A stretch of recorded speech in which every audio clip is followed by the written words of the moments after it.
Thank you for tuning into the Natty News Daily podcast. This episode is brought to you in part by our sponsor, Core Nutritionals.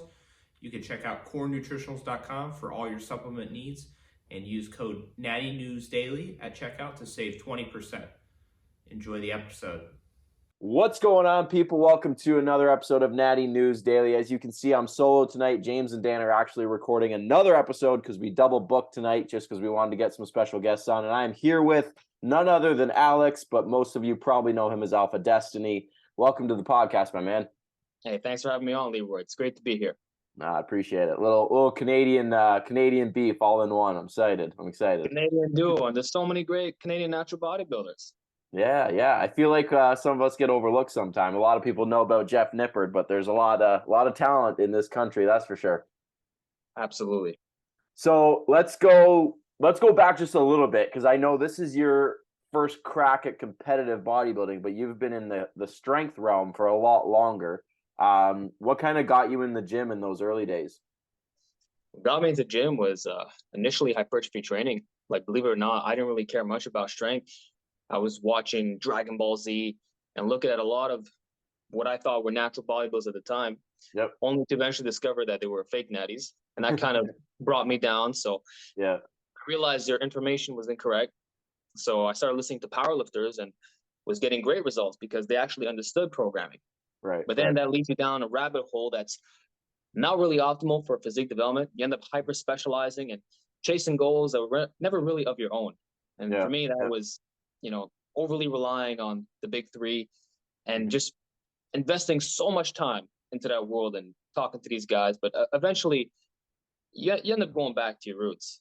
And somewhere along the lines, I got back into just pure hypertrophy training. Of course, I still have that general strength side, and I'm proud of my achievements, but I just want to be buff and get back to what got me started training. And when I got, close to being shredded last year, I was like, I got to step on stage. No regrets this time around.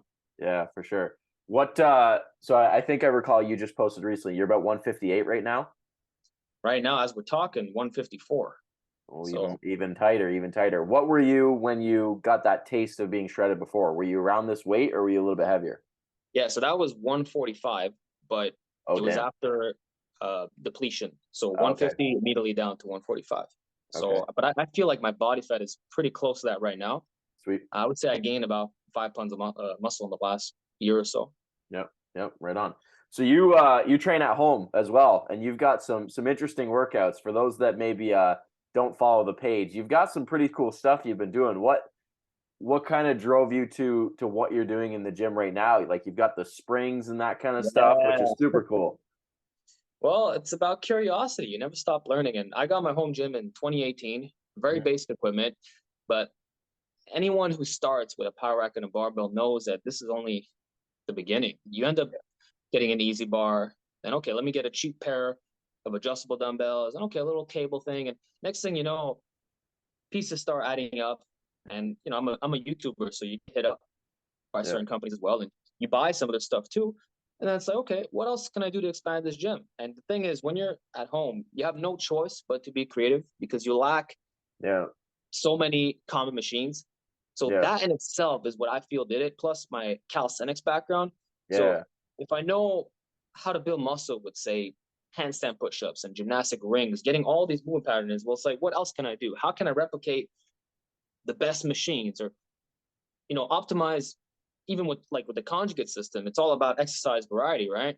So you learn about specialty bars, you learn about resistance profiles, and then that just feeds into your overall creativity and experimentation. And, you never stop learning. You're always looking on YouTube, seeing what other guys are producing. You take here and there, you play around with it, and you come up with a lexicon of strange movements that actually work. So I guess I'm just crazy like that. I'm a mad scientist of training, if you will. But it's all effective, and you find your staples, like the ghetto pull downs and all that. Yeah, for sure. It's cool too because it's like one big experiment. Like, you're just trying different things, you're trying different workouts, different exercises, rep ranges, sets. Like, it's just, and there's no one size fits all to any of this, right? And if you can do something, you can get jacked from it, right? There's jacked guys in every different modality of training, right? Hypertrophy, strength, calisthenics. there's jack guys that just do pull-ups and push-ups, right? It's not as complicated as it's made out to be sometimes. There's a lot of guys who just do push-ups and pull-ups. You see these prisoners, and I think that's what global events from 3 years ago taught us. You can get an amazing physique with very limited equipment, and it's not that the equipment itself is limited; it's that you make it limited. Mm-hmm. That's all it comes back down to. So, that's cool, man. That's a very wise way of looking at it for being so young. That's good. I appreciate that. I find a lot of people nowadays too, with just so much information out there, it's almost like paralysis by analysis, right? Big time. It's just, if I had a conversation, I'll never forget this because it literally like took me back, but I had a conversation with one guy one time, and he was like, all I have is a squat rack, a barbell, and pairs of 5, 10, 15, 25 pound plates. He's like, I don't know what to do. And he was like very distraught that he didn't have access to, even basic cables and machines. And I was like, man, like, you've still got an arsenal of a good 10 to 12 exercises that will do the trick. Absolutely. Like, even with a straight bar, you can do close grip bench, you can do tempo bench, you can even attach D handles directly onto the bar, and now you can get a rotational effect. Yeah. Floor press, benching off a flat angle, incline, decline. Yep. It's limited to your imagination. And just to say, between 2019 and late 2021, I didn't even use dumbbells. I was a barbell only guy, and I got to my best and strongest physique at the time for being bulked. So this idea that you need all the stuff, I mean, it's nice, but no, it's not necessary. What are your best lifts, like, for the big three? So I did a 405 bench at 185. Wow. 507 squat and 600-pound sumo deadlift. You specify the sumo. I love it. I have to specify sumo because guys are going to come after me. Yeah. That bench is no joke, though. That's impressive. I worked my ass off for that bench, and it was through using the conjugate system. So that's why I say, that's kind of my powerlifting-ish background. Like, I even competed twice, bench only. So that's where I come from, following Louis Simmons, Matt Wenning, the whole West Side crew. And I love the fact that it was so varied. You could say I have workout ADHD. I want to do everything, and I want to be the jack of all trades. Yeah. And that's what allowed me to transition into bodybuilding because, you already have a good amount of muscle mass, and you just got to remove certain things. Okay, you take out the max effort. You take out the movements that are maybe too specialized for raising the big three. So you swap out conventional dead for RDL. Stuff like that makes all the difference. Talk about bear mode for a little bit. Bear mode. Well, the reason why I look the way I look now is because I bulked up. Mm-hmm. Like, I've been training for 13 years now. How old are you, by the way? That's a secret, my man. Okay. But I'm in my late 20s. Noted. Yeah. So, bear mode and bulking, it's essentially your natty roids. Mm-hmm. When you're in a surplus for years at a time, but then you shred down, you end up with an unbelievable physique. Like, people think so many great things about me right now, and I'm honored. And they're like, wow, you're getting bigger as the months pass by. But it's like, no, I'm actually getting smaller. My clothes are getting looser. I can barely fit into my pants. It's crazy, even the measurements. But the thing is, the measurements are bigger than the last time I was at this body fat. Mm-hmm. And it was through years of being in a surplus, gaining 2 pounds of muscle here and there. It adds up to something great. And that's why you can't be afraid. Like, I got to 200 pounds this year, and that's the heaviest I've ever been as a short man. Mm-hmm. And that's what I needed.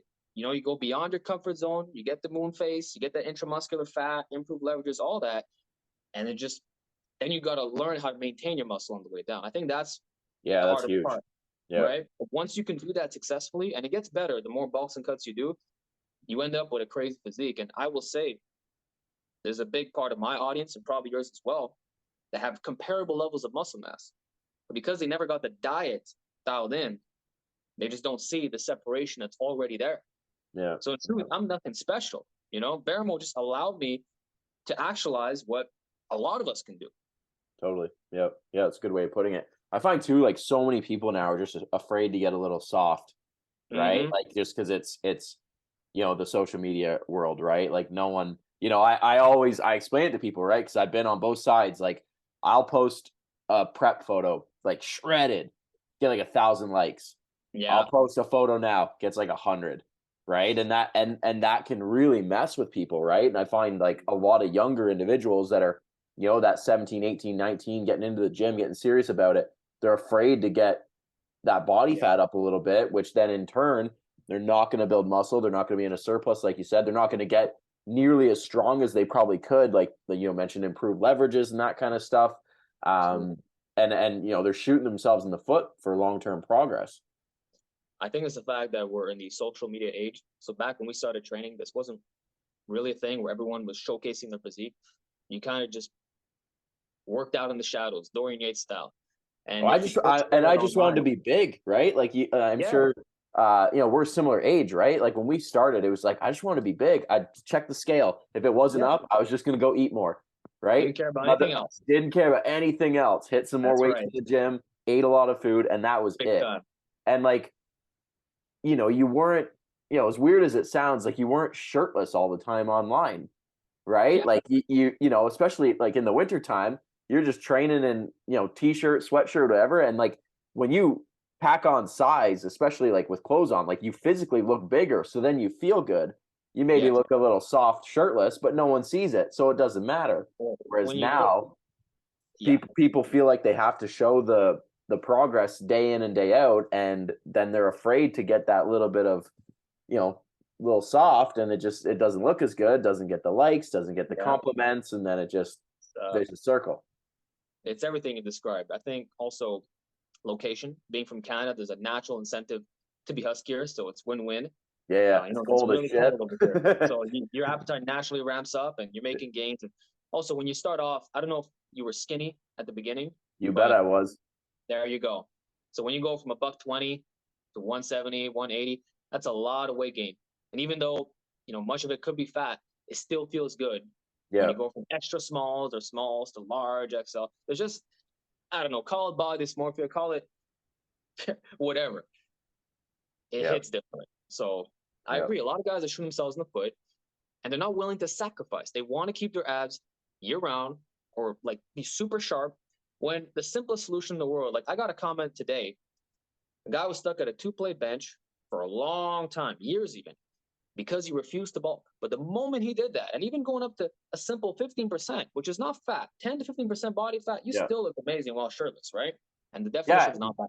That's the thing too, right? Is like you're a 3-plate bench from this, bro. Yeah, for sure. And what we're talking about right now isn't, by general means, is not fat at all. I remember, man, I'll never forget this, when I had come from competing, so I was down to about late 140s, 150 peeled, and I got up to about 170, 175.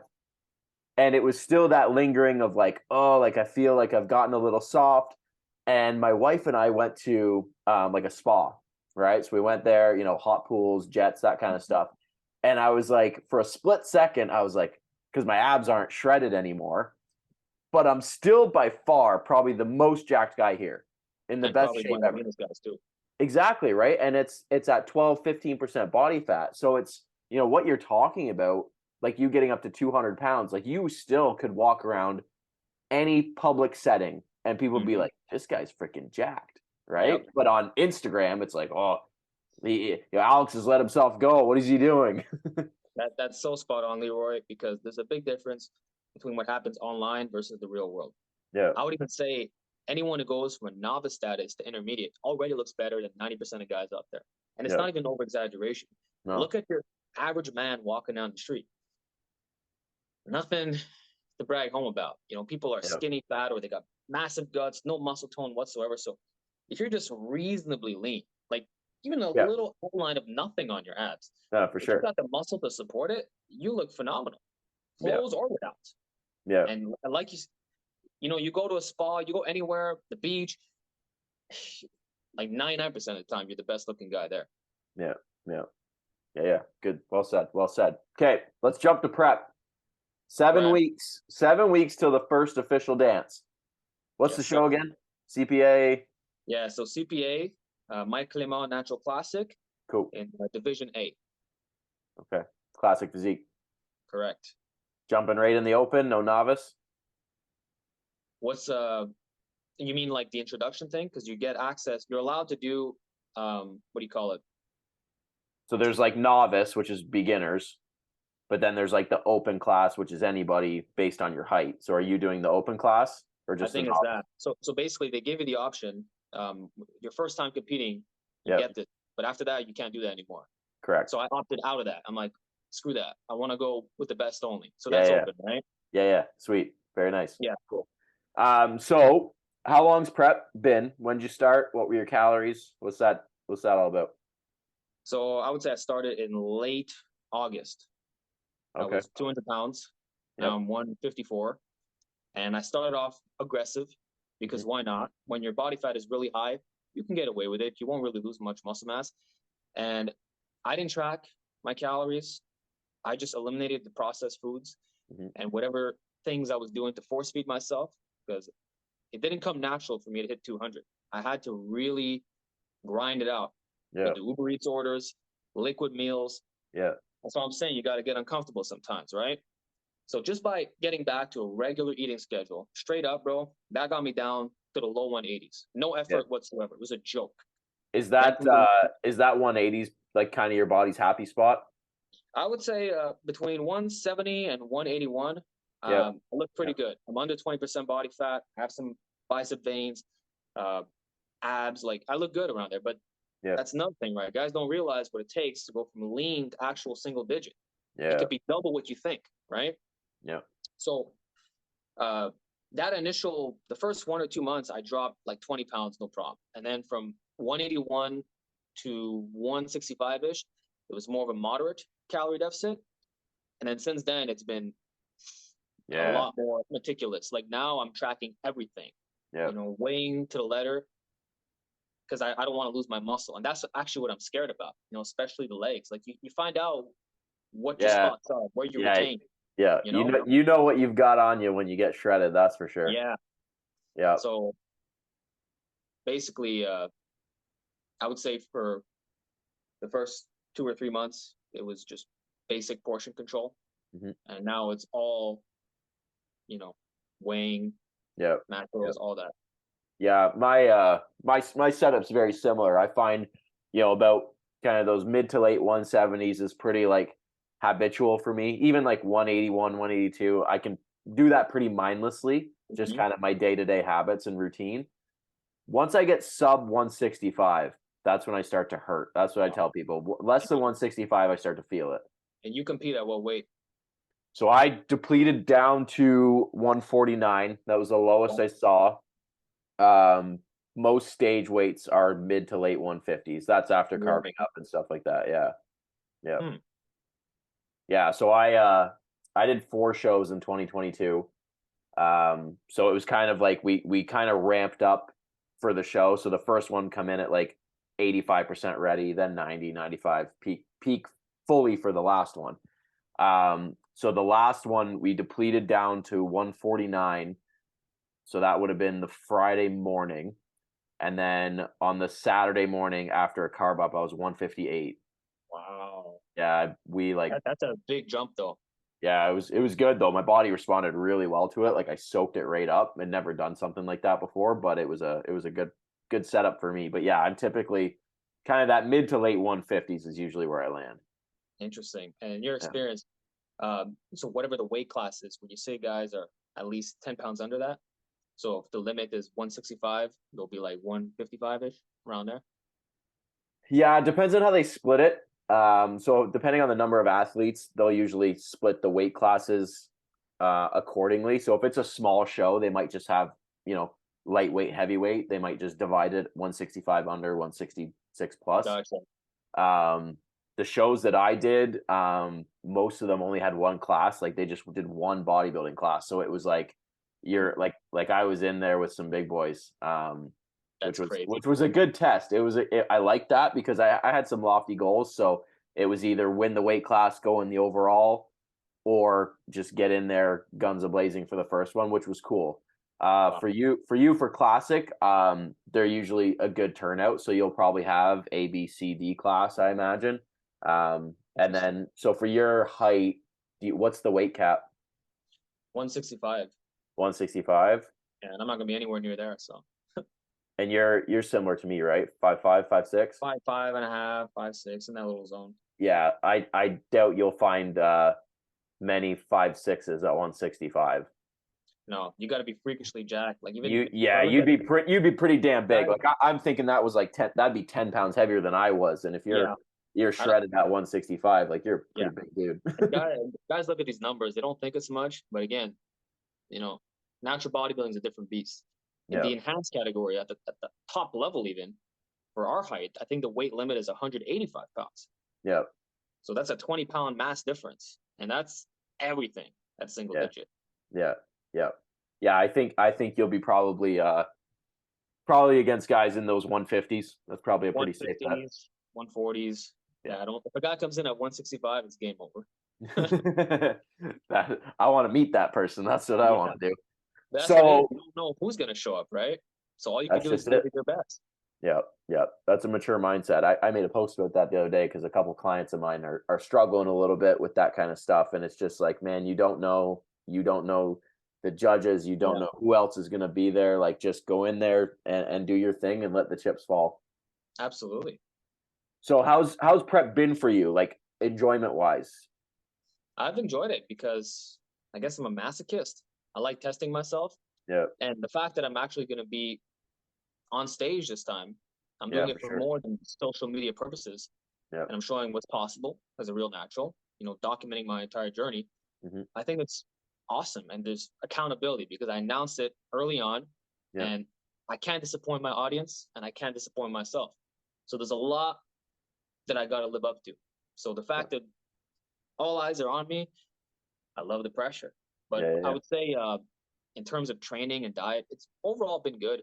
It's only, and it always happens this way, when I get below the 160s, I start to feel different. Like right now, I would describe myself as mentally ill almost.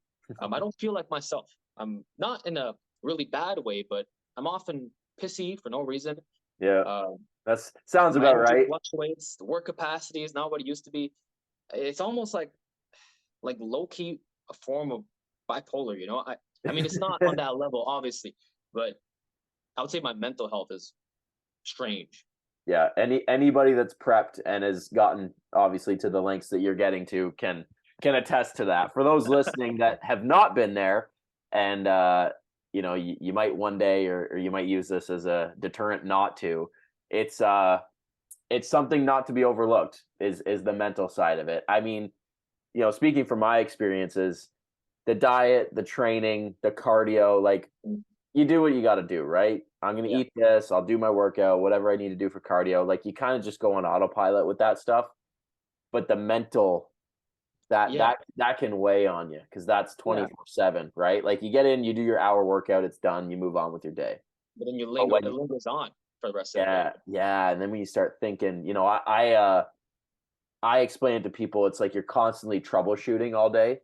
Did I hit my macros? Did I weigh that right? Did I eat this? How many meals do I have left? Oh, I ate this. I'm hungry. I got to wait 3 hours. Like it's almost like this constant repeat all day long of just these questions and statements to yourself about what you're going through, and you can't escape it. It's super weird to talk about out loud, but it's the reality. That's so you have more experience than I do with this, but that's rather accurate. I feel the same way. And sometimes even second guess yourself, like, did I actually calculate this correctly? There's no way. I must have more calories remaining, or maybe I exceeded what I put down. But then you double check it. Yeah, I did weigh it correctly, and this is what it is. So you can oftentimes be delusional, or you'll still, just to be on the safe side, you weigh something again, or yeah. Man, the amount of times I've like weighed a chicken breast just to be sure, or like I've weighed myself on like a check-in day, and I'm like, that doesn't look right, and you move the scale on a different tile and shit. Like it's stuff we all do, but it just, you talk about it out loud and you're like, what the hell? Do you ever forget what you weighed? Like, let's say you thought you had 5 eggs, but you only ate 4. You don't remember what you ate. Yeah, for sure. It's messed up. Have you dropped a meal yet? Have I dropped a meal? You mean you kind of bumped it? No, like you bumped it and it fell on the floor. Oh, I've had that happen with dishes. You drop on the Oh floor. man. Yeah. You've never been more angry in your life than when you've had a meal, you've weighed it out, you've got it ready to go, you set it down, you go to grab a fork and you bang it. Like you want to see someone go ballistic. Watch someone 4 weeks out drop their food on the floor. Okay. Well, what I could say is that sometimes you feel a bit messy when you're portioning your food because you're like aggressive. You're so hungry that it'll Yeah. just spill outside the bowl. Yeah. Or You you don't just want to like clean up after yourself. you grabbing crumbs. You know what it is? It's like you have discipline when it comes to eating all the stuff, but you're still lazy in the application in the sense that you don't feel like making the meals too complicated with recipes and clean up and all that. You just want everything to be streamlined and you just put up with it. Have you had moments where you've been on the couch and you're like, I need to go to the bathroom, but I can't even muster the energy to go to the bathroom? Are you there yet? Yeah. Or you're in bed, you really gotta pee. I'll just stay in. Yeah, Absolutely. whatever. Or you'll finish your show and then you'll go do it. Yeah. See, I don't even think about these things, but you're mentioning it to me, and it's very relatable. Yeah, you realize what kind of insanity you're dipping into when you're 4 or 5 weeks out. No, that's sweet, man. So as far as bodybuilding goes and your process, where do you see yourself going after the show? Do you want to? It all depends how the show goes, right? Gotcha. But I'm gunning for first. I don't know how I'm gonna do. I have no idea. I've never done this before, right? It depends who shows up, and that's like what we said before. Just bring your best. But assuming it goes well, I'd be very much interested in maybe switching over to your federation and seeing what's possible. Like you're a pro. I think that's phenomenal. You look great. I look at your physique. I'm like, I can do that too. Why not? At least in my brain, I think it's possible, right? No, for sure. If I have the potential and I see that I'm doing really well at this, and guys keep telling me like, hey, you got to take this to the next level, why not become a natural pro? But it's too early for me to tell. Right now, I'm still, 75% of the way there. Yeah, for sure. No, man, like I said, it'd be awesome to have you. I think it'd be great. The first ever, like it's our inaugural event, so we're really hoping to get some good turnout, some good numbers. We've got pro cards up for grabs too, which is cool. I think it's top 2 per class. Punch a qualifier for Worlds, which is in November. So we're hoping to do some cool stuff. So you get the pro card before you go to Worlds? So the Worlds, WNBF Worlds has an amateur and a pro division. So with each class, for I think it's first and second. Don't quote me on it. Could be first, second, third. You can get a qualifier for Worlds as an amateur. If then you ended up winning your class and going on to the overall, and you ended up winning the overall, you would then receive a pro card, which then you could go as a pro. At Worlds, you can also, in the amateur classes, get pro cards, but you can go to Worlds either way. It just, obviously, if you qualify, but you can go as an amateur or a pro, which is in November, and this year it's in Seattle, but it rotates. Wow. Yeah. So I think last year was Los Angeles. It's been in New York before, and it's quite the event. How difficult was it for you to become a pro? Shit, we're getting deep now. I'm curious. So I started competing 2015. I was 21 at the time. And then I did a couple seasons. So I did 2015, 2016, 2017, took 18 off. 2019 was kind of a good year for me, for one reason, and it's because I come second. Prior to that, I hadn't lost. Really? So I had a bit of an air about myself, and I will fully admit that. I come second in 2019, and it really showed me that little bit of humility. You're not as good as you think you are. And because I was young, right? Like I was you lacked the muscle maturity, cocky, right? Everything. For sure, right? I was that 21, 22 years old, hadn't been beat, like, oh yeah, I'm the shit. So then I come second, and then I took 2019 till 2022 off. And you mentioned earlier about committing to a gaining phase, committing to bulking. You mentioned you got up to 200 pounds. That was the first time I got up to 200 pounds, and the physique changes over that 3 years was arguably just as good, if not better, than the newbie gains you get when you're first in the gym. Just because I really committed to that process for 3 years. And then 2022, I returned. I hired Cliff Wilson. Not sure if you're familiar with Cliff. Pretty big coach in the States. A very impressive resume, over 100 pros to his name, over 10 world champions to his name. Yeah, I'm going to blow smoke for Cliff any day of the week. So coming into 2022, big goals. Wanted to turn pro within the WNBF was kind of the big one. So I did 4 shows in 2022. We won all 4, which was pretty cool. And then closed it out with that WNBF pro card in 2022. So we're here now. It's been 2022 from 2015, 7 years, but prior to that, like same as you, 10, 13 years, like training, right? Like, we're both, in our late 20s, but a decade of training, and people don't realize that, right? I love the journey. We all get humbled in life. So you were getting beat, you overcame the odds, did a bit better, and then you put your ego aside, you hired one of the best, and you won shortly after. And it was 3 years of building this base. Like realistically, also, you could have competed, not at 21, but maybe 25, and like you would have gotten to your destination even faster. You just needed the time. That's all it was. Time and to perfect a couple of things. 100%. Yeah, man. I think it's cool. I think the journey is the thing, right? It's not, I tell people all the time, like I never look at the trophies anymore and that kind of stuff, right? But it's that path you're on, and you look back at the photos, and one of the coolest things I was able to do was take photos from that 2019 to that 2022 physique and say, like, this is definitive of what 3 years can do, right? And now I'm this next weekend, I guess, will be a year since that season, and same thing, 1, 2, 5 years. I don't know when I'll come back again, but it'll be the same thing, that rinse and repeat of an improved physique. Honestly, it's inspiring stuff, Leroy. And you mentioned the comparison, and you don't realize how much time passes by, but 3 years is huge. And you can see, because you're on stage, right? The body fat is very similar, yet you're so much heavier in the second photo. So it proves that you gain lean mass. You're not just deluding yourself. And that's when you know that the gains are real. It's not just some illusion or like, wow. You're proud. It's part of the game, man. Part of the game. So man, I got to get on that level. You're inspiring me right here. I appreciate it, man. I appreciate it. Look forward to watching. Let's close this out with some pump up for you. Where do people find you if they want to watch these last 7 weeks unfold?